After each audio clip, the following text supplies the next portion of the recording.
তো হ্যালো বন্ধুরা, আশা করি তোমরা সবাই ভালো আছো। বাইরে তো প্রচণ্ড গরম পড়েছে, তো কিছু করার নেই, এই সময়টাই গরমকাল, তা আমাদের সহ্য করতেই হবে।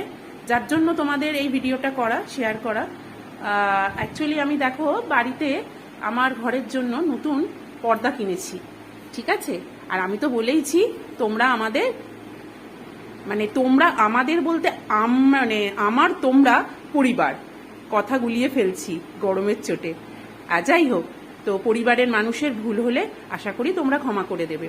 তো দেখো এই পর্দাগুলো আমি কিনেছি চৈত্র সেলে নয় গো, পুজোর সময় কিনেছিলাম গরমে ব্যবহার করব বলে। তো এত ভালো কোয়ালিটি যে কি বলবো।